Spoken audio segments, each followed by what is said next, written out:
meu povo! Vamos dar início à nossa conversa sobre epidemiologia. Uma disciplina muito odiada, mas que eu tenho a missão de vida de mostrar que não é difícil e que não precisa ser tão chato assim.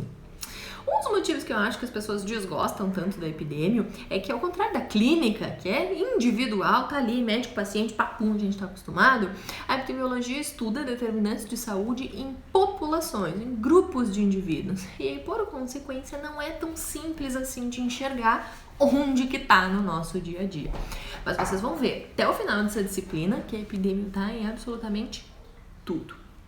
Muito embora a disciplina epidemiologia seja relativamente nova nos currículos da saúde, lá do século XX, mais ou menos, a ideia de estudar populações não é nada nova. Hipócrates, o pai da medicina, já tinha proposto que o ambiente onde os indivíduos estão inseridos contribui para o seu processo de adoecimento. A Roma Antiga foi a primeira sociedade que institucionalizou a contagem de população. Eles faziam censos periódicos, registravam o nascimento, óbitos e acompanhavam a dinâmica populacional. A ideia do censo romano está com a gente aí até hoje, a gente faz a cada 10 anos um censo populacional. Então, embora a disciplina seja nova, a ideia do estudo populacional é extremamente antiga. O método epidemiológico, mais ou menos como a gente conhece hoje, é do século XIX. O pai da epidemiologia é John Snow, não aquele bonitão lá do Game of Thrones, outro John Snow, um inglês, que em 1854 fez um estudo epidemiológico extremamente revolucionário. O que se passava na ocasião? Epidemia de cólera. Londres estava enfrentando uma epidemia de cólera importante, estava com dificuldade de lidar com essa situação. Então, John Snow fez o quê? Pegou um mapa da cidade e mapeou onde estavam os casos de cólera. Mais ou menos que nem tem nas unidades básicas hoje em dia, que tem um mapinha da comunidade adstrita e uns alfinetinhos marcando onde estão as patologias monitoradas. John Snow fez a mesma coisa, pegou o mapa de Londres e colocou um alfinetinho nas residências que tinham casos de cólera. Com isso, ele percebeu que a epidemia não era na cidade inteira. Tinha uma região que tinham casos importantes, muitos casos, e outras regiões que não tinham tanto assim. Surgiu a dúvida, por que num lugar tem tanta cólera e no outro lugar não tem? O que tem de diferente? E aí foram investigar. Nisso, descobriram que a região que tinha muitos casos de cólera, a água que abastecia a cidade vinha de um poço e esse poço estava contaminado com as fezes das pessoas que moravam ali. Que nojo, né? Mas era assim. E aí se pensou que, muito provavelmente, a epidemia de cólera está vindo desta água contaminada. Este estudo foi tão revolucionário porque em 1854 não se tinha conhecimento de microbiologia. Eles ainda viviam na teoria miasmática da doença. Lembra dos miasmas lá, vermelho, amarelo, que se fazia sangria? Pois é, era isso aí que eles acreditavam ainda, tá? O Vibrio cholerae foi isolado pela primeira vez por Robert Koch 30 anos depois deste estudo de John Snow, que o coitado já era até morto e nem viu o resultado da sua pesquisa. Então foi tão revolucionário, tá? Justamente por a situação em que eles estavam vivendo. Nisso, John Snow propôs para as autoridades locais que encerrassem as atividades daquele poço, fecharam o poço e olha que mágico! Se controlou a epidemia de cólera em Londres. Tá? Essa foi a primeira vez que um estudo epidemiológico efetivamente subsidiou uma ação pública e que trouxe resultados extremamente importantes para aquela comunidade. O método epidemiológico proposto por John Snow é mais ou menos seguido pela nossa comunidade científica até hoje.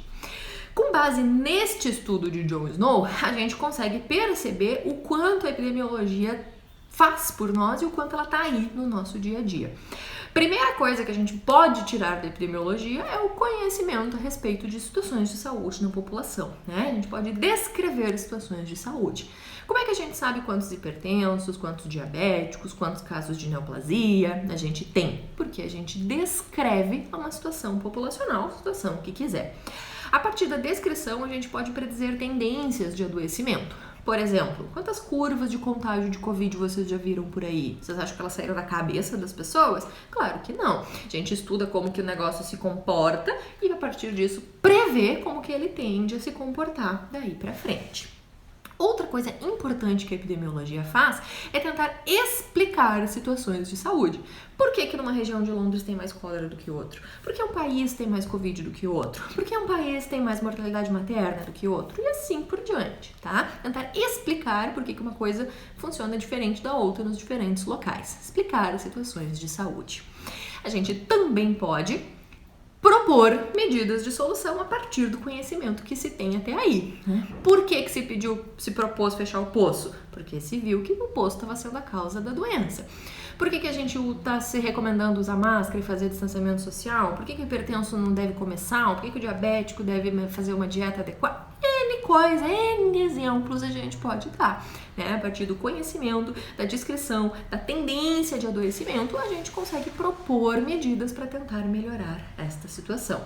Outra coisa importante que a gente tem, né, de conhecimento através da epidemiologia é o conhecimento da história natural das doenças. Como é que a gente sabe que Covid fica afastado 14 dias e depois pode retornar ao trabalho? Como é que a gente sabe qual é a sobrevida de um paciente com câncer dependendo do estágio que ele faz o diagnóstico? Porque a gente conhece a história natural das patologias. E a partir daí a gente consegue intervir nas mais variadas situações de acordo com a história natural. Falando em história natural, a gente é sempre bom lembrar quais são os passos de um adoecimento. O primeiro passo do adoecimento é a fase pré-patogênica, quando a pessoa ainda não adoeceu e ainda está com exposição aos mais variados fatores de risco, né? É a fase pré-patogênica, como o próprio nome diz. A partir daí, a gente tem a fase patogênica, que a gente divide em pré-sintomática e pós-sintomática. O que é a fase pré-sintomática? O indivíduo já está doente, mas ele ainda não tem sintomas da doença. E a fase sintomática, como o próprio nome diz, o indivíduo está doente e está apresentando sintomas da doença. Dependendo da patologia, a gente tem variados períodos de fase pré e pós-sintomática. O Covid, por exemplo, a gente sabe que tem 3, 4 dias de fase pré-sintomática. Hipertensão, a gente vai ter anos de fase pré-sintomática, tá? Então, a fase sintomática a gente divide em pré e pós-sintomática. E aí, por fim, a gente tem a terceira fase, que é a fase de resolução, digamos assim, em que essa patologia evolui. Pode evoluir para cura, pode evoluir para o óbito, pode evoluir para incapacidade, vai dependendo de qual é a patologia, tá? Então, todas as doenças se enquadram na sua história respectiva à história natural, né? Fase pré-patogênica, fase patogênica, assintomática e sintomática e a fase de evolução.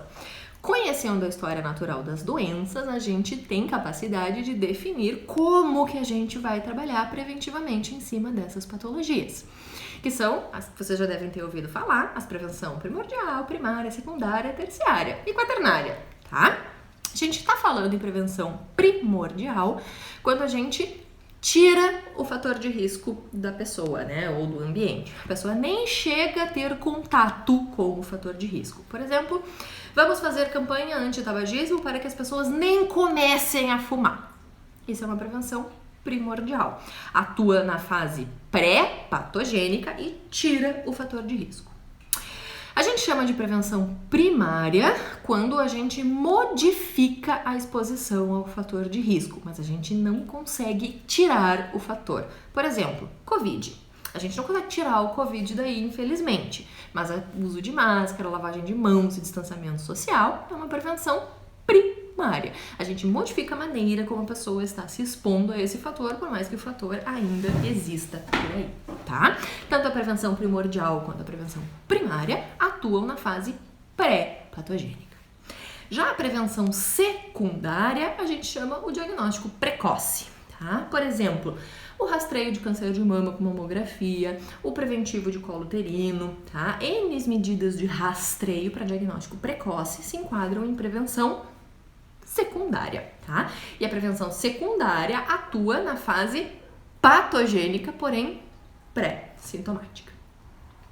A gente vai chamar de prevenção terciária aquela prevenção que se enquadra na fase patogênica e sintomática, que é tentar ofertar o melhor tratamento possível para esse paciente, tá? Fazer o diagnóstico, ofertar o melhor tratamento, evitar a iatrogenia, tá? Fazer exame desnecessário é uma iatrogenia, né? Botar medicação que não funciona é uma iatrogenia. Então, a prevenção terciária é ofertar o que melhor existe de conhecimento científico para aquele paciente. E essa atuação se dá na fase sintomática da patologia. E, por fim, nós temos a prevenção quaternária. E a prevenção quaternária é a famosa redução de danos, né? A gente vai atuar na fase de resolução da patologia, né? De evolução da patologia, que é tentar curar o paciente, ou se o paciente ficou com uma incapacidade permanente, tentar reabilitar, né? É a fase de redução de danos, de tentar ofertar o melhor possível nesse paciente que tem alguma evolução da sua patologia. Muito bem! Por hoje, neste exato momento, encerramos por aqui, porque eu não quero deixar os vídeos longos, mas na nossa próxima vídeo nós vamos começar a nossa conversa sobre indicadores de saúde, né? Conhecer situações populacionais. Muito obrigada por ficarem até aqui e até breve!